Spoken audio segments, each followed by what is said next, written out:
guys, ketemu lagi dengan aku Uli di channel YouTubeku Uli Official. Guys, sore ini aku mau menyiram tanamanku guys. Nah, aku nyiramnya pakai seperti ini guys. Aku nggak pakai gayung karena tanamanku itu masih kecil-kecil, masih imut-imut. Nah, liatin guys. Aku juga nyiramnya nggak banyak-banyak kok guys, supaya mereka tuh nggak mati. Guys, kita sharing-sharing yuk. Dari kata menyiram itu, aku teringat loh guys, suatu cerita di dalam firman Tuhan. Nah, cerita ini ada di dalam 1 Korintus. Begini guys, waktu itu di kota Korintus kan banyak hamba-hamba Tuhan besar, termasuk di dalamnya ada Paulus, ada Apolos. Nah guys, karena banyak hamba-hamba Tuhan yang hebat, akhirnya jemaat-jemaat itu guys, mereka mulai memfavoritkan hamba-hamba Tuhan tertentu. Mereka mulai mengagung-agungkan, memuja-muja gitu guys, hamba-hamba Tuhan tertentu. Mereka bilang, oh aku nih dari golongan Paulus. Oh ada lagi yang bilang, aku dari golongan Apolos. Ah, Paulus lebih hebat. Oh enggak, Apolos yang lebih hebat.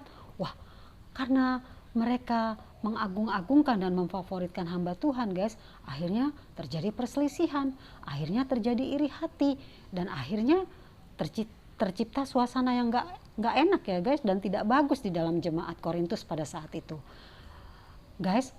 Paulus menuliskan di dalam firman Tuhan karena melihat hal itu, dia bilang seperti ini, aku menanam, Apolos menyiram. Nah guys, Paulus itu mengumpamakan dirinya adalah sebagai orang yang menanam karena memang dia yang datang pertama kali ke kota Korintus, dan dia mengumpamakan Apolos sebagai penyiram karena Apolos adalah yang melanjutkan pengabaran Injilnya di kota Korintus.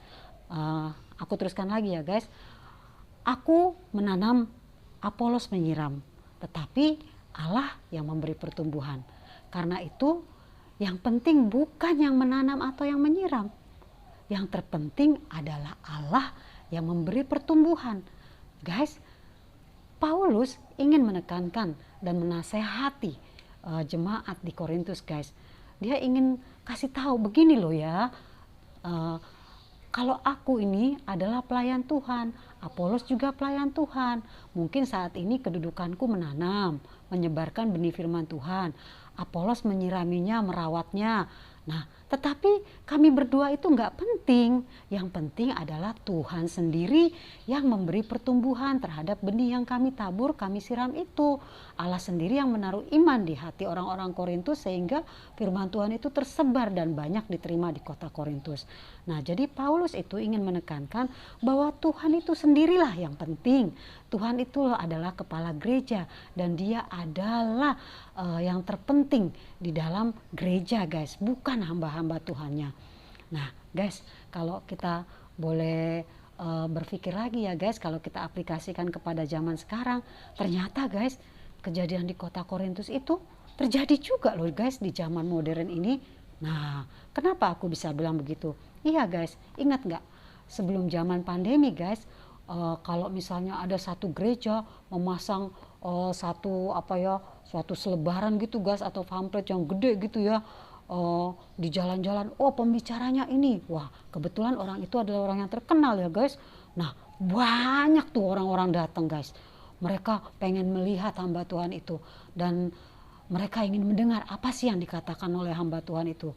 Nah tapi ketika di gereja itu dilakukan lagi hal yang sama dan tidak mengundang hamba Tuhan yang terkenal itu guys, wah pengunjung gerejanya nggak ada guys, pengunjung gerejanya sepi. Dan ketika mereka bertanya, minggu depan siapa ya yang khotbah, oh ini nggak terkenal, pasti yang dikatakannya itu nggak bagus deh, dan pasti nggak berkuasa deh, oh udah deh nggak usah ke gereja. Nah itu kejadian loh guys, dan itu adalah fakta pada zaman modern ini guys ya, bahwa jemaat-jemaat juga sudah mulai mengkultuskan, memfavoritkan atau mengagungkan guys hamba-hamba Tuhan.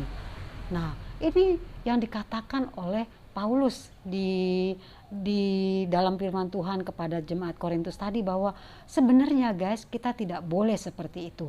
Kita harus mengingat bahwa kita semua adalah hamba-hamba Tuhan, kita semua adalah pelayan-pelayan Tuhan, dan sebagai hamba-hamba yang sudah dipilih Tuhan, harusnya kita berani bilang, oh saya ini bukan siapa-siapa, saya ini bukan apa-apa, tetapi Tuhanlah yang inti dari semuanya ini. Tuhanlah yang memberi pertumbuhan itu, dan Tuhanlah yang harus dilihat, didengar oleh jemaat ini, karena dia adalah pemilik gereja, dia adalah pemilik seluruh pelayan-pelayan, dan termasuk di dalamnya adalah hamba-hamba Tuhan yang besar itu.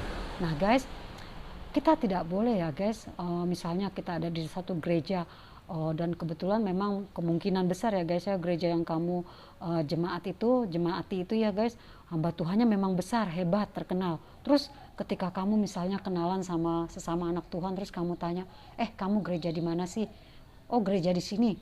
Langsung dalam hatimu, karena tidak pernah mendengar nama gereja itu guys, dan tidak pernah dengar nama hamba Tuhannya, kamu bilang gini, nggak keren ini, nggak seperti gerejaku, wah nggak usah diperhitungkan lah, pasti gerejanya ini nggak bagus deh, bagusan gerejaku.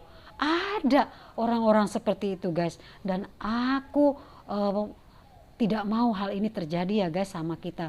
Kita harus sudah bisa dewasa rohani, kita harus tahu bahwa kita tidak boleh mengagung-agungkan hamba-hamba Tuhan.